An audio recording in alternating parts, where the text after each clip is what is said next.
Hello and welcome to the Rhythm of War live panel with Brandon Sanderson, our esteemed guest. I am going to introduce him in just a moment, but first, for everybody tuning in from the Cosmere world who have no idea who I am, my name is Travis. I work in the video game world, specifically around esports, doing interviews and coverage of mostly League of Legends stuff. I'm going to let our co-panelists introduce themselves right now with Mark. Go ahead.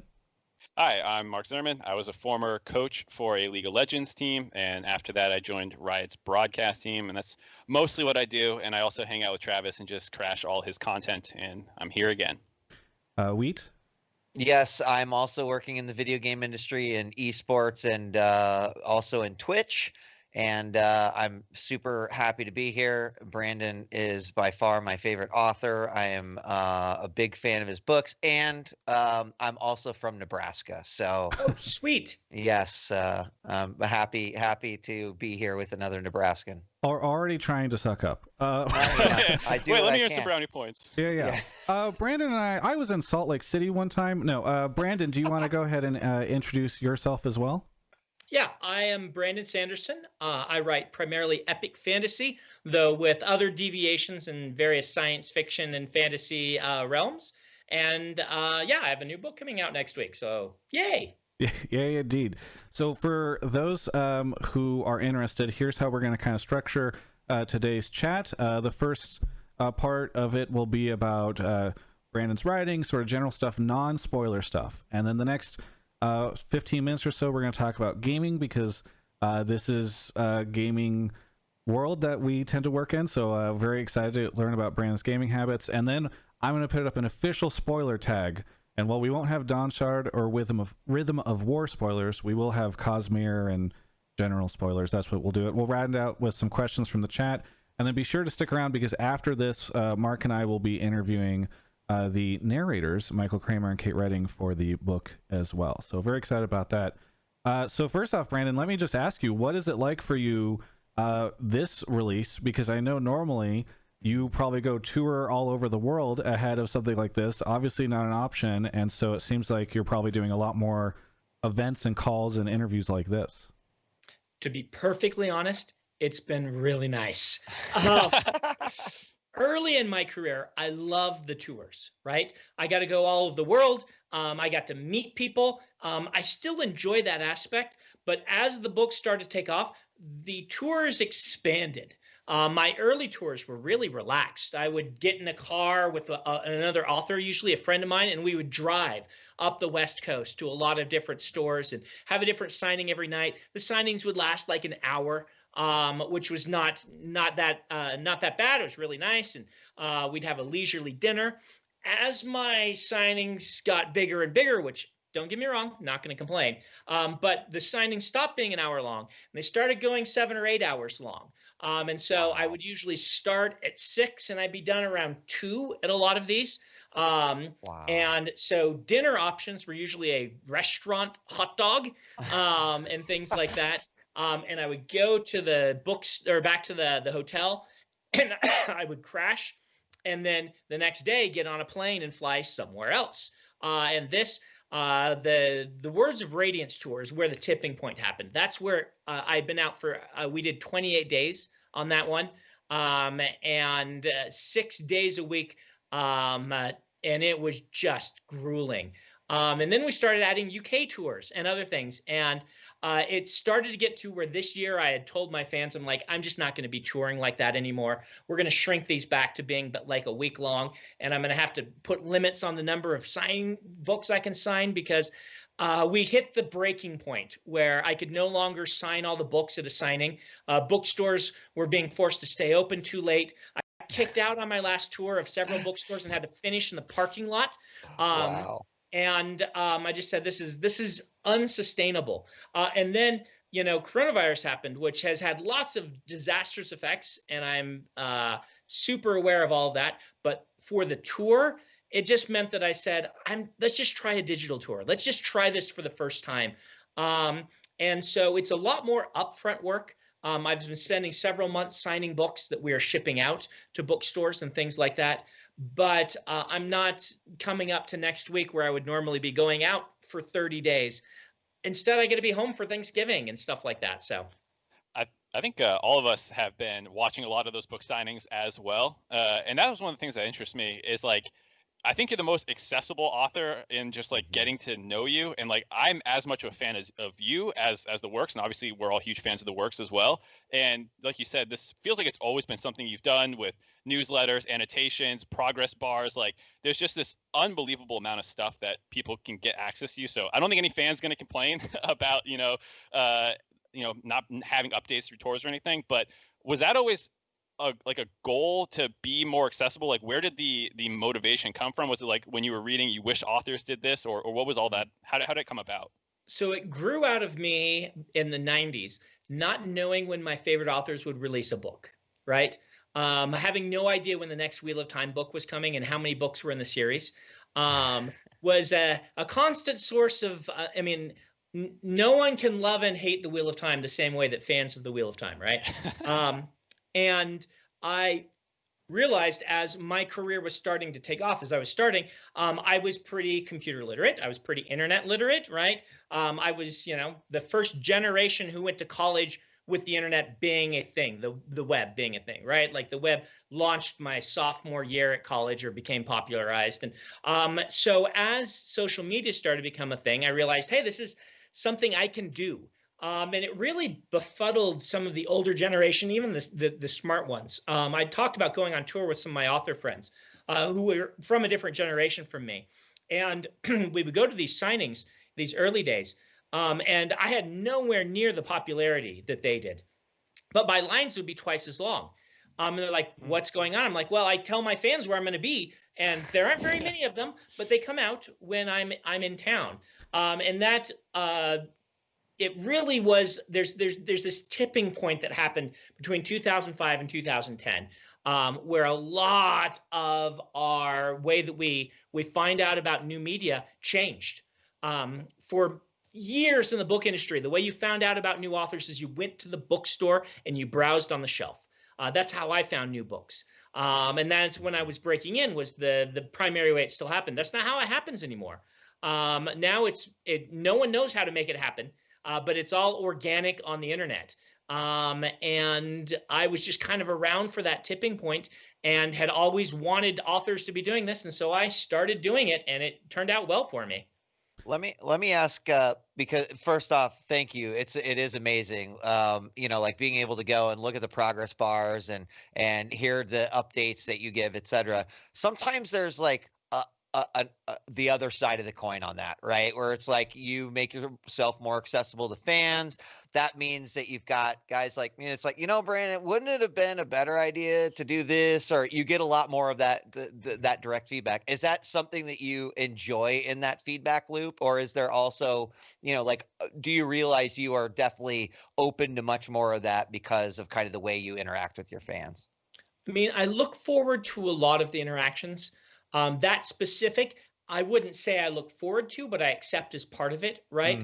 Like as a writer, I have a few advantages that come from my background. One of which being that I was terrible at this when I started. I had no idea what I was doing. And so I ended up writing 13 novels before I sold one. And there were a lot of struggles during that time where I was focused on finding my voice, deciding what I wanted to do, going through some kind of despairing periods where I thought I'm never going to sell. And I came out the other end very confident in what I wanted to do and what I loved. The end result of that was the Stormlight archive. I won't tell the whole story. You can find it on my YouTube channel, whatever. People have heard it 100 times.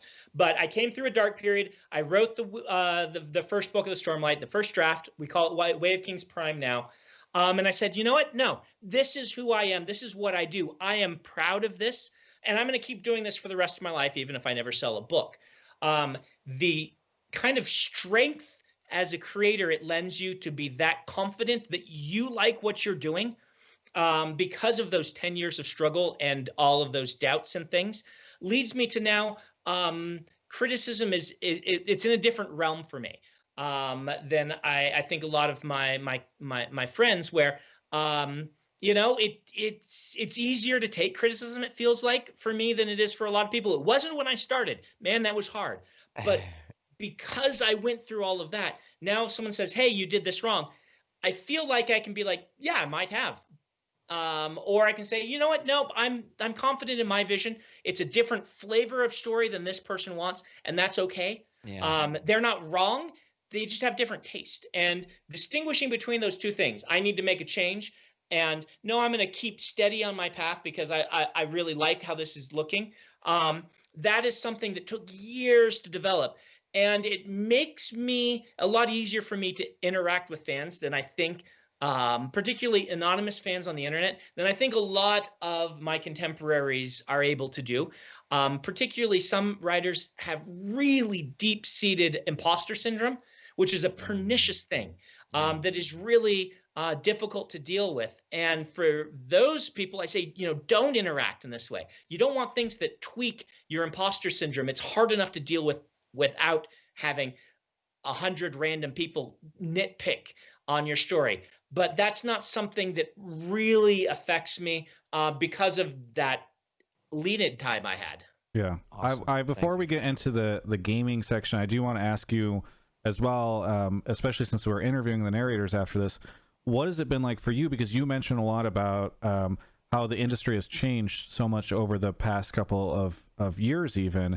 I know from hearing some of your talks on your stream that audio is a huge growing format in the space. And so as you were writing these books, as you are working on them, do you think more about the audio side of it now? Is this, I mean, how has the rise of audio really impacted your career and the way that you write? So yeah, this is true. You can't speak of the whole publishing industry in generalizations like I usually do. You shouldn't, at least, but at least in the part of the market I'm in, audiobooks are the only growth segment right now. It's the place where we're gaining readers. And that's really exciting. The reason for this is kind of simple in that back in the 90s, audiobooks cost $90 and now they cost $15. And it's super convenient now to download one to a device when before you got 50 CDs or something like this. Just ridiculous numbers of physical media. And so it's really taken off. I'm in a place where my books are also really long, and audiobooks cost the same amount regardless of length. So if you've got one of those credits on Audible, your chances of buying a 55-hour long Stormlight book, like you really want the new Stormlight book and the new, thriller that's 20 hours long. You might just buy the thriller in print and then use that credit on the audiobook because you get so much more bang for your buck. So a lot of my fans are on audio. And this does influence me. I listened to the Wheel of Time books, a number of them on audio back in the day when the only place you really found audio was checking them out from the library, which is how I got my copies of the audiobooks. And Michael and Kate were the audiobook narrators of that, and they were like the voices in my ear telling me stories. They were the storyteller, the Hoyd of my childhood with them, Yeah. telling me stories. And things like this. And so I asked for them by name as soon as I could get the audiobook publishers to listen to me. And I do think about it. It's more that I like audiobooks quite a bit. I've listened to a lot of them. And so it's part of a natural way that I think about dialogue and things, I think. But it's more present now than it used to be. I'm much more likely to go over a section of dialogue, reading it out loud to myself and being like, all right, how's Michael going to read this? Than I was in the past. Yeah. Well, let's talk a little bit about gaming again, just to sort of explore this crossover, because part of the reason why Mark and I in particular have really wanted to do so much content in the sci-fi fantasy world is it seems like so many of you authors are gamers. This is what I've noticed. In fact, Mark, I think you and Brandon share a favorite title, correct? Potentially. I was very disappointed to see Brandon's top 10 list put this series second. But the reason he put it, Civilization over it, I understood in terms of just hours logged. I could understand. But I think it's really cool too because all of our friends read Brandon's work, and then I was listening to one of your streams, and you had Dan Wells on. He's talking about TFT, and it was like, wait, we play TFT, and it's just this insane crossover where it feels like these two communities are more interlinked than they really feel right now. And I'm really excited about seeing more crossovers in the future because there was that announcement with Elden Ring and George R.R. Martin and this kind of stuff going on. Are there any developers, Brandon, that you would be like, please hit me up? I would love to do a little work. I know you're already ungodly busy, but like if there was this opportunity, if there's any specific director or even studio that you'd be interested in. People ask me if I'm jealous of George's success, and I had never been jealous of George even 1 minute until that announcement came out. And I'm like, oh, come on. Give me Miyazaki. Shirt. Granted, their styles probably are a better match for one another. If we're going to be perfectly honest, then George is probably the better match. I have wanted for years to do a video game. I have really, I think, cool ideas. And I know a lot about the foibles. Like I played, what was that Ray Feist game way back in the day? Raymond Feist made a game, an RPG. I played that. I played the Wheel of Time game. I know, I think a lot more about gaming than a lot of writers who write. Not the writers in gaming, right? They know what they're doing. But then a lot of people who are hired to write video games, because video games are this weird world, right? Where my instinct has been that authors who write video games in the past, the game has focused too much on the narrative, if that makes any sense. Like gameplay has to trump narrative in any game. If the game isn't fun to play, then you're not going to get the narrative, right? And this is a hard thing, I think, for writers to understand. Plus that people don't like the mode shift. You will get people who read the books in Skyrim, but the books in Skyrim are like 500 words long, right? Like people are not going to sit down and read a short story in gaming, and I won't do it. Like my favorite ways that people do storytelling in games, I really loved how the Infamous games did it, right? And this has kind of become now a little cliche. All the Borderlands games do it, right? It's the people pop up and talk to you while you're running between things and shooting dudes.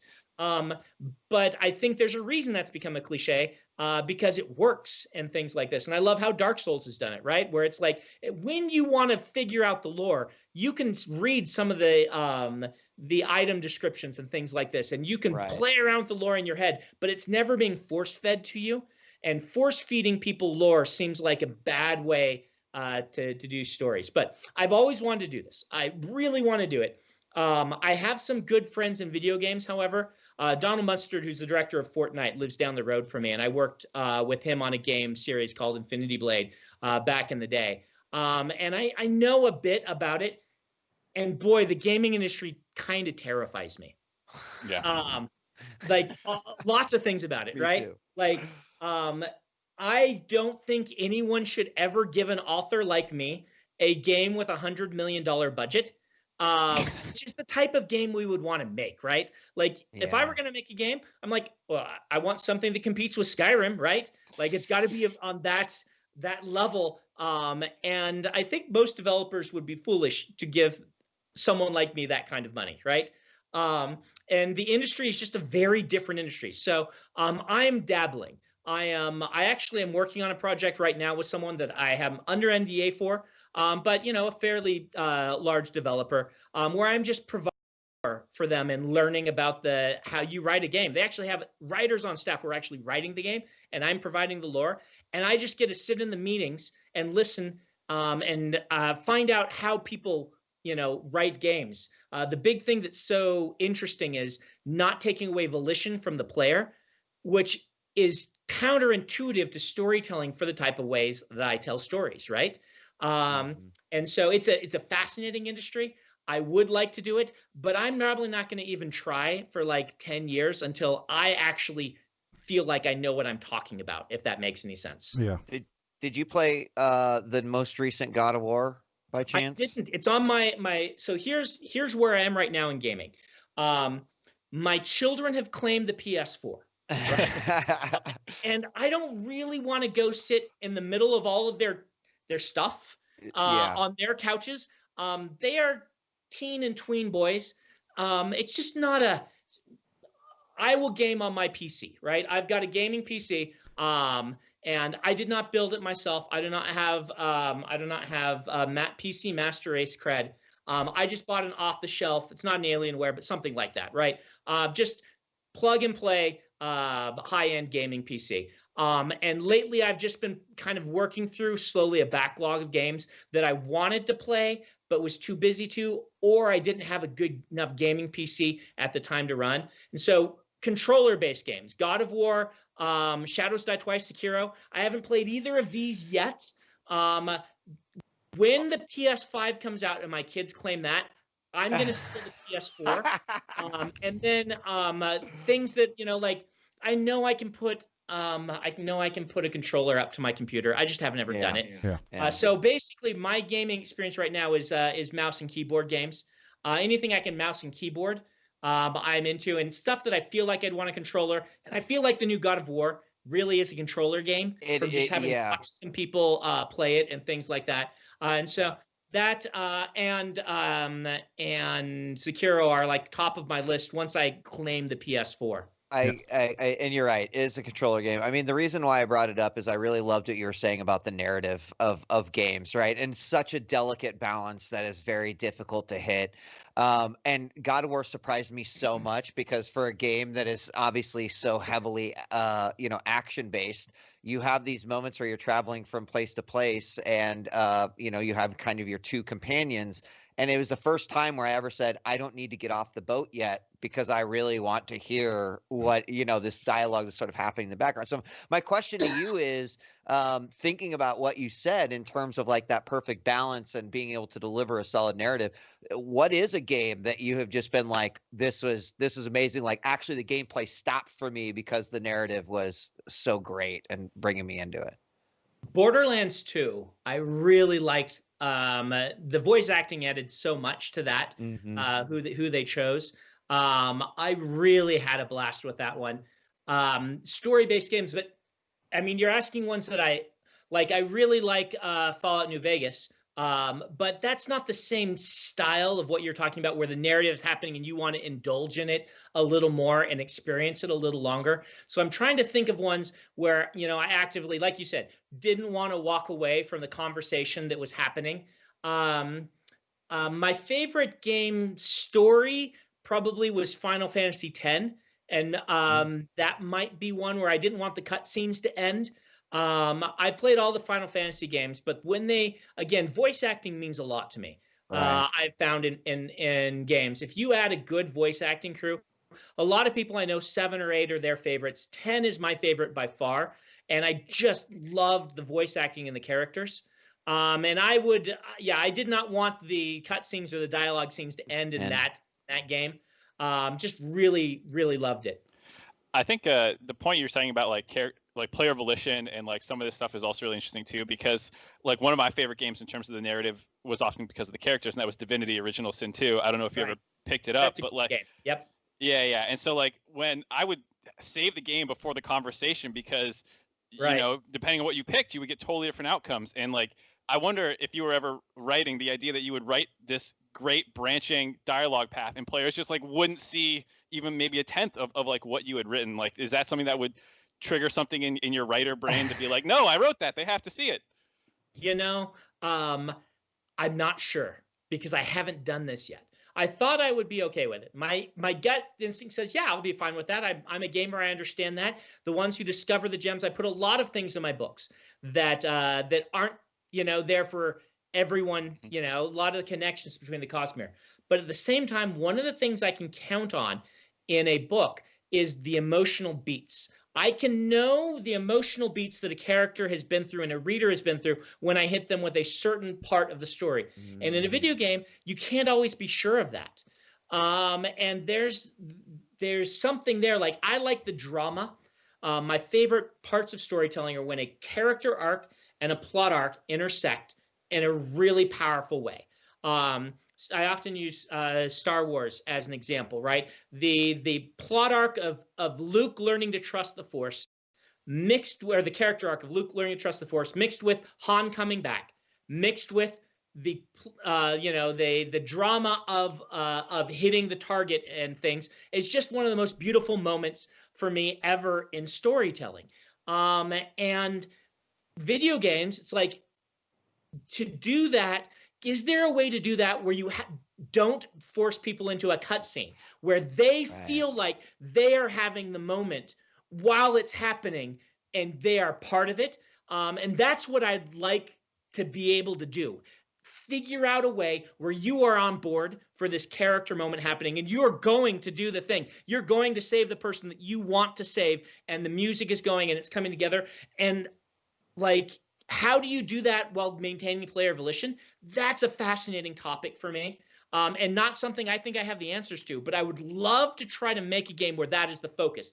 The primary storytelling focus is to get you to the emotional place where you want to make the choice, and you have the option to not to do the thing that is the thing that would be the big climactic moment in one of my books. You step. I'm ready to play it, Brandon. Yeah, I'm ready. Can I get you to do that at least a significant percentage of the time? And I don't know, like, no game has quite gotten there yet, right? The best games that do this sit on two sides of this. Either they take control away and they give you a really powerful cutscene, which I don't mind, by the way, or you are in this kind of talking to an AI who is Mass Effect style, may be looking at you, may not be looking at you, and you're controlling the dialogue flow to the point that it doesn't quite feel dramatic because you're either stuck in a dialogue tree and you're thinking. Is there a way to cross between those two and give you that powerful moment?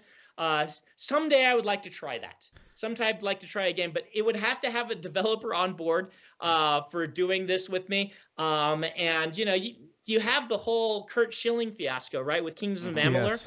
where they built a dream team and made a really great game. Kingdoms of Amalur is a good game. I enjoyed it. Bob did a good job with the lore and things on that. And it sold really well for a brand new IP. It sold like 1 million copies. Problem is they needed to sell like 10 million to make back their budget because they were putting a budget into it to compete with a major franchise game, which a new game it's not reasonable to expect it to do. So either you need to have 1/10 the budget, or you need to have get all of the hype of being like a launch release that's exclusive to a console or something that has the console subsidizing. I don't know.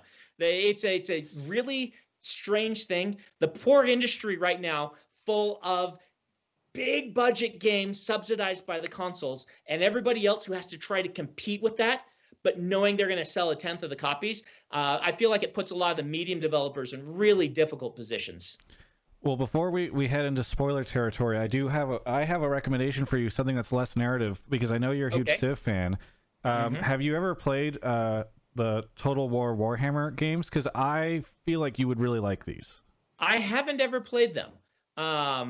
So aren't those RTSs? So they have a lot of the Civ experience of like building out a map and building out a nation and like even some diplomacy stuff, but then they do have real-time fantasy battles. And so I've just always felt like, knowing you're a big Civ fan, this would be a game that you would really enjoy because you get to enjoy a lot of like the Civ elements, and it is a fantasy setting plus like some battles. So that is my recommendation for you. Total War Warhammer 2, I think is. Okay. I've spent as much time as you've spent in Civ. I've probably spent an equal amount in those games over the last couple of years. So I will give it a try. I mean, I really like how Endless Legend kind of tried to do something different with the combat. Yeah. I don't know if you played that, but it has this little zoom into a map, kind of like Masters of Orion used to do, but it uses the terrain of the map in the mini battle. And I thought that was really cool. So I'll give those a try. I think I've just passed over those because I don't know 40K lore as well as I should. And so I haven't read a ton of Black Library books and things like that. So I think I may have unfairly dismissed those games as a game that I might not enjoy because I'm not a Warhammer. Yeah, I don't ever play Warhammer. I don't follow any of it or whatever, but using like rats that have nuclear bombs versus elves that are have phoenixes and it's about as crazy as having people in crazy mech armor fighting with swords in the sky. Awesome. Okay, well, anyway, this is everyone's official warning. We are now headed into spoiler territory. We will not be talking about, as I said, any of the Rhythm of War or Dawnshard stuff, but generally for any of Brandon's stuff that's open. Mark, do you want to kick us off in the spoiler question section? Yeah, my goal here is to not get RAFO'd. I'm going to try and dodge any RAFOs.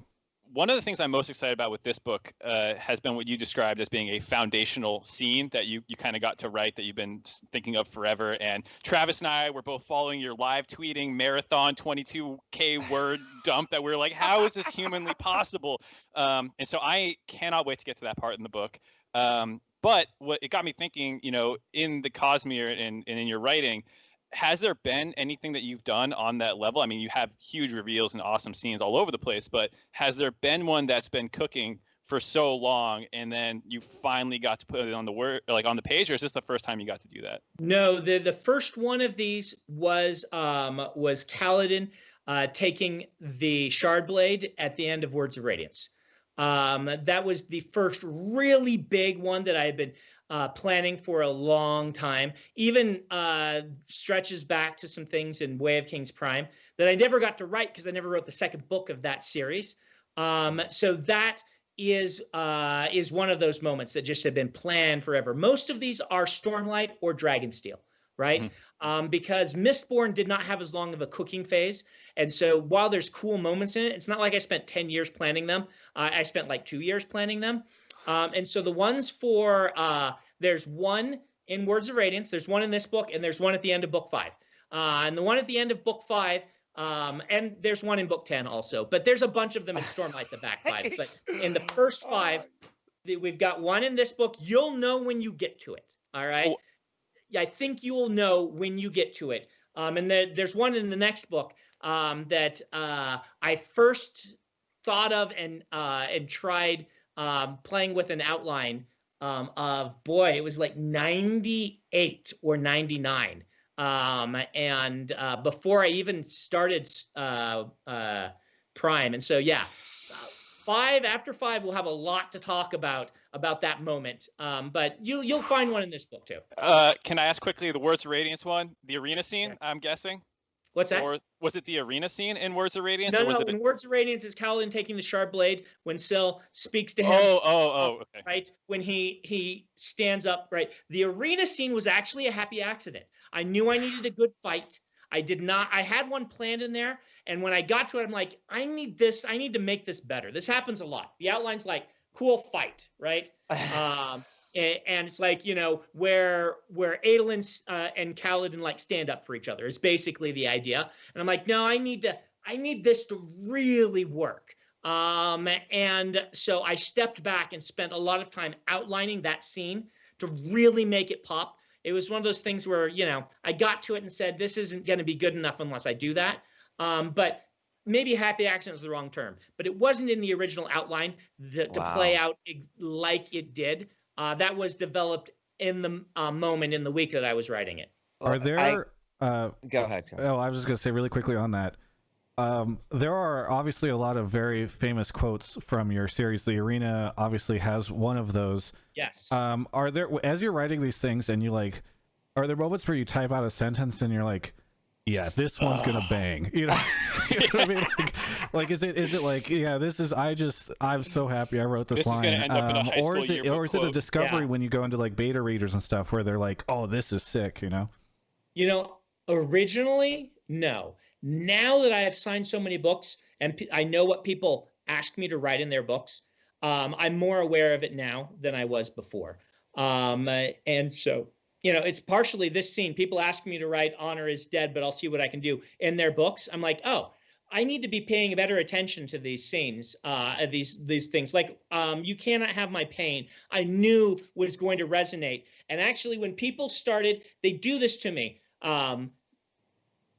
Don't do this to me. I'm not giving you permission, but people do say, will you write in this book the line from the next book that is going to make me be like, wow. Yeah. And so I actually wrote You Cannot Have My Pain in several people's copies of Words of Radiance when they asked for it, because I knew by then that would be the line. But if I say things like that, I'm going to get like 500 requests for doing it. So please don't. I don't want to do this for every book ever. But I was able to grab onto that one. And so I'm a little more aware. Yeah.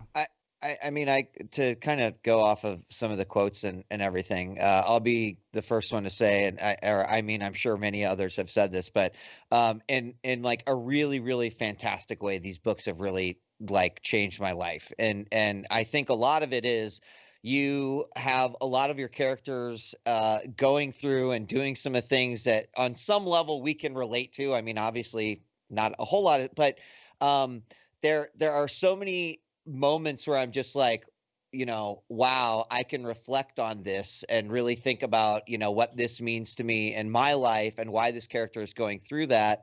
And, I've always found Stormlight specifically to be really, really impactful. And I say it all the time, like, read this book, it'll change your life. But do you feel like you are just, like writing what these characters are doing, or am I chasing these life lessons that I just happen to be finding in your pages and in your words and your quotes? Or, do you feel like your books do carry some of that? And I want to, there's actually a quote. I take pictures of the quotes all the time. Something that Yasna said in, Oathbringer is, they will try to define you by something you are not. Don't let them. I can be a scholar, a woman, a historian, a radiant. People try to classify me by the thing that makes me an outsider. They want, ironically, the thing I don't do or believe to be the prime marker of my identity. I've always rejected that and will continue to do so. And oh, man, this like quote, and I feel like I'm constantly reading these and saving these. So, blow up my world, or, I'd love to hear your thoughts on that.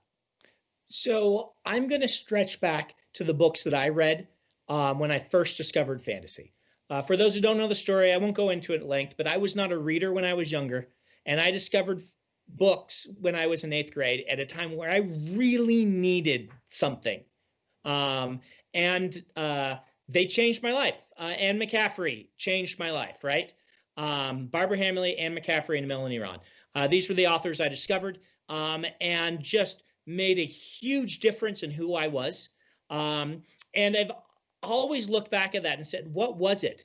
And I thought it was the connection to other people in a way I'd never done before. Fictional people, but also, people, understanding other people, and that kind of seeing through someone else's eyes, mixed with the fact that I had discovered something that I really connected to, the world building, the narratives of fantasy books. And, it sounds kind of silly to say these books changed my life, because on the surface they're, about people flying dragons around, right? But that deep connection, like, I am not a person who I would say is good at being in touch with my feelings, right? I am not an emotional person. And yet in reading books, I experience stronger emotion than I usually do in my normal life. Interesting. And it was a very precious and valuable thing to me. Helped me understand the world, helped me navigate some really difficult years by having these things, and that by finding something that I knew was me. And I think that has a lot of value, and it is what propelled me to become a writer. And when I am writing my books, I am not searching for life lessons. I am searching for characters who are authentic, and they are searching for life lessons, right? Which is, it's a step removed. I don't go into my book saying I'm going to teach people something.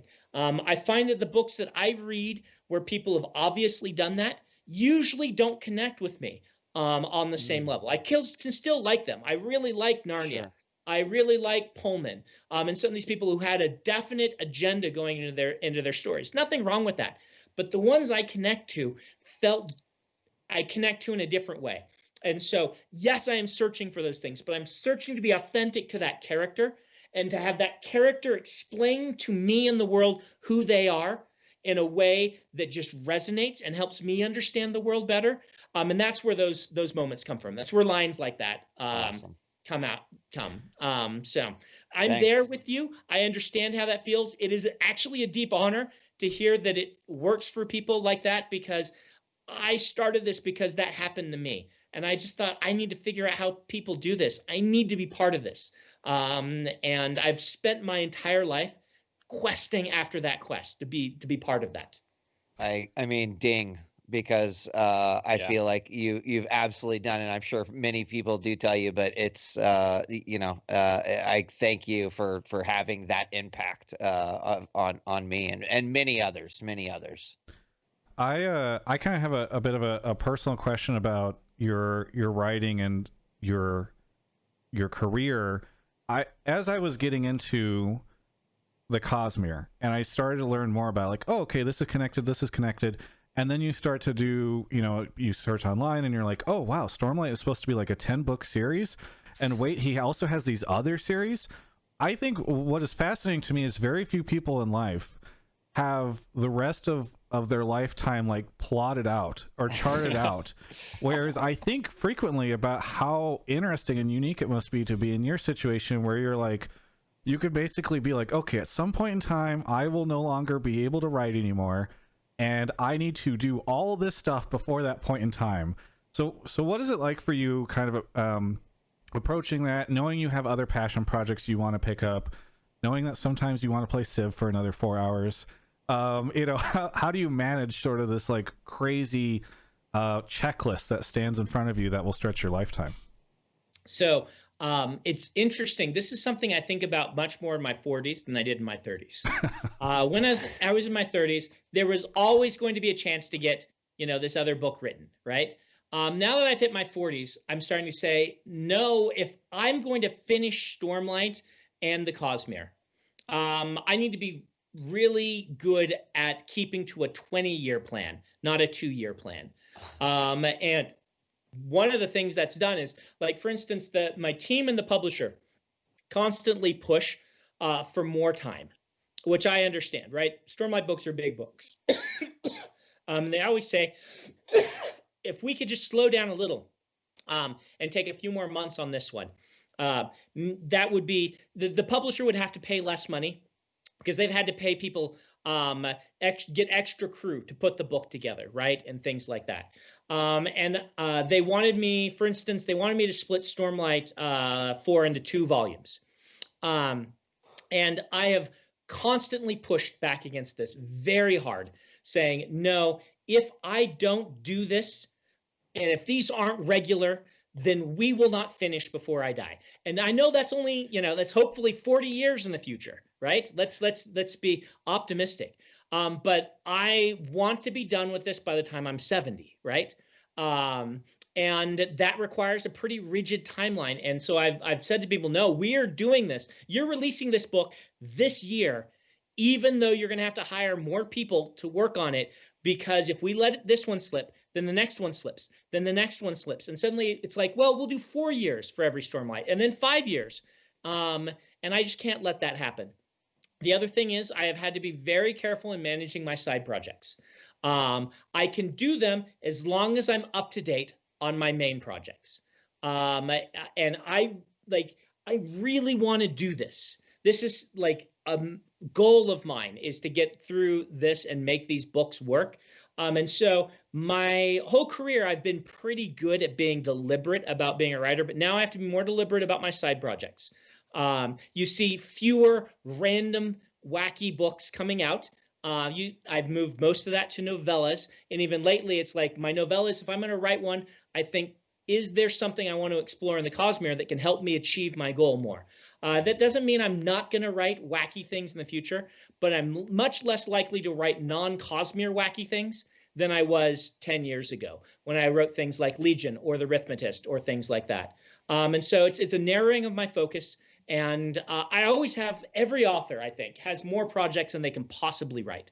When you sit down to write a book, you're choosing from among 20 different things that have been interesting to you while you're working on the other book. And these days, I am picking the projects that are more focused on getting done what my long-term goal is. Yeah. As for playing Civ and things, though, that's more of a small scale, making sure that I have a good life-work balance.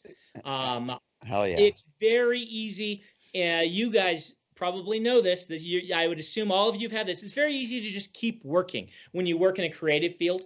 It's very easy to be like, oh, I could be working on this. I'll just keep doing it. And I've learned to set aside time and be like, this is family time. I don't work during this time. I've talked about it a lot on my stream and other things. And if I'm strict with that, and I'm strict with, I have a couple hours every night that I take off and do other things that I'm not writing. That work-life balance makes me more productive during the writing times. And if I don't, this is why I can't do 20,000 words most days. I can do that at the end of the day, right? Because what that's going to do is it's going to make me worthless the next week for writing, right? So I can steal that time from next week when it's the end of the book and it's a big cool thing and I'm going to write and I'm going to turn in the book.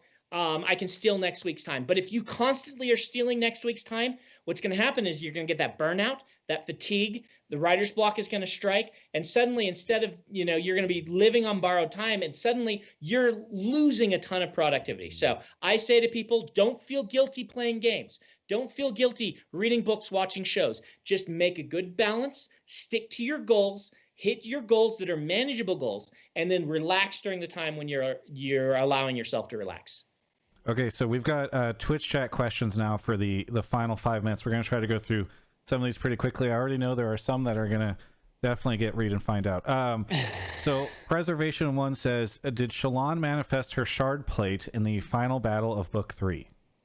Rapho. Okay. Yeah, Shallan stuff has to be big Rapho. You'll understand why when you read this book. Okay.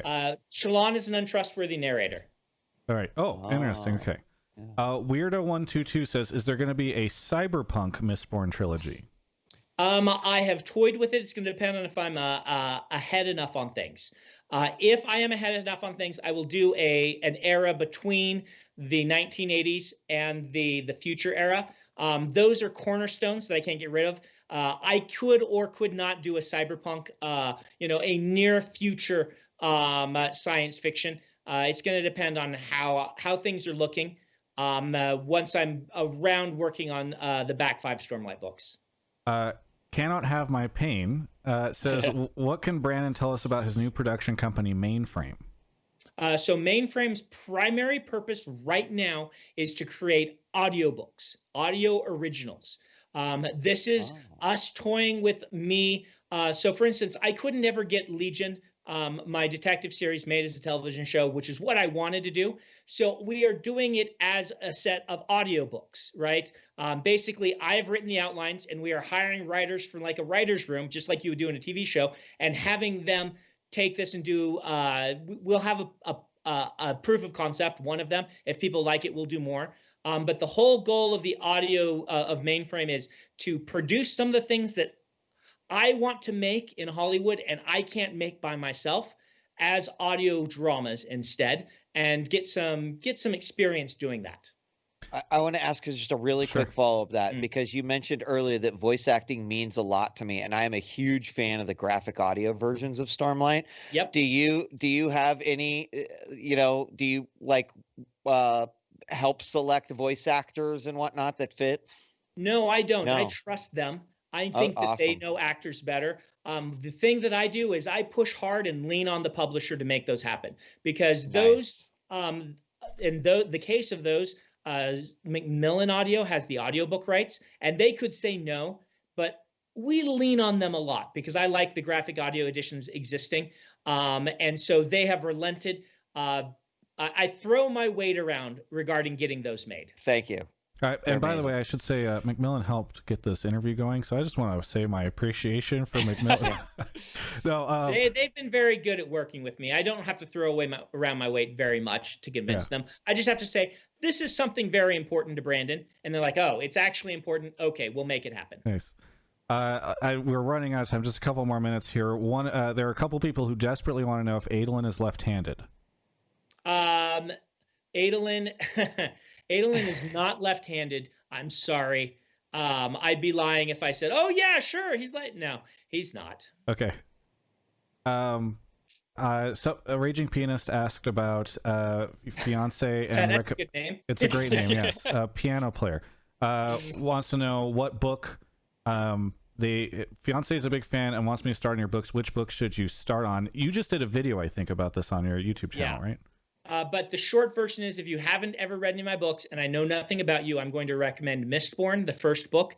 It stands on its own. It does a lot of the things that I do well. shows them off. Stormlight is a better series. I'm more experienced. It's more ambitious, but it is also much harder to get into. And it's the book you have to trust me already to read, which is why I generally recommend Mistborn first, so someone can see if they like my style before they dive into the one that's a bigger commitment. Yeah. I see several people who are asking stuff that's going to get raffled. So I think we'll just sort of wrap up the stuff, because I know we got to get into our narrator interview, and I know you've probably got a ton of different stuff, but you are doing a ton of content creation on your own. Do you want to talk about this at all and kind of promote it as well? Oh, sure. I mean, I realized I was signing tons and tons and tons of books or signature pages and doing nothing else with that time. And one of the ways to try to better use my time is to try to double up. Are there multiple things I can do at once? And I've watched a lot of Twitch streams. I really like watching people play Magic and various different things on Twitch. And I'm like, maybe people would enjoy chatting with me while I sign books. So we do live streams every 2 weeks. There's one tonight on my YouTube channel. We sometimes cross-post those to Twitch. We try to do it every time, but it depends if the software's working, and to Facebook, just so people can watch where they want to watch. But the primary place that we're answering questions and stuff is on the YouTube channel. So if you are interested, I've actually started doing some video essays and stuff. I've just found that there's a really good reaction to these things on YouTube. And a lot of times you write an essay and put it out on your blog, it just vanishes into the aether. But on YouTube, there's more engagement, I've found. And I really like video essays. I love watching people just talk and dissect stories. I mean, it started with the Red Letter Media Star Wars dissections, which are the first ones I ever watched, and just kind of gone down that rabbit hole. So I do a little bit of that. So if you're interested, hang out on my YouTube channel, see the sort of stuff we're doing there. Very good. Mark, you have a request, I believe. Yeah, minor request. My girlfriend loves Skyward, but she's been a little hesitant to make the plunge into the Cosmere. And so I asked her, is there anything I could get Brandon to do to convince you? And she said if Brandon just tells her to read the books, she'll do it. So if I could just get you to say, Ashley, read my books, I think she'll be able to dive into the Cosmere with me. Ashley, I would really appreciate it if you would give my books a try. Very good. All right, thank you. This is a perfect clip. I'll send it to her. And I just want to thank you in person. Back before Oathbringer came out, you hit me up on Twitter. I don't know if it was you or your publicist, but sent me an advanced copy with a signature. So I wanted to thank you for that in person. My pleasure. Yeah, I really do appreciate that. And then, yeah, I mean, I think this wraps up our call. Everyone, you can stick around for the narrators here in just a second. If you're watching on YouTube, you'll be able to find that as well. But thank you, Mark and Wheat, for coming here. And Brandon, thank you so much for your time. Thank you, Brandon. My pleasure. So excited for Rhythm of War. Very good. And we will wrap up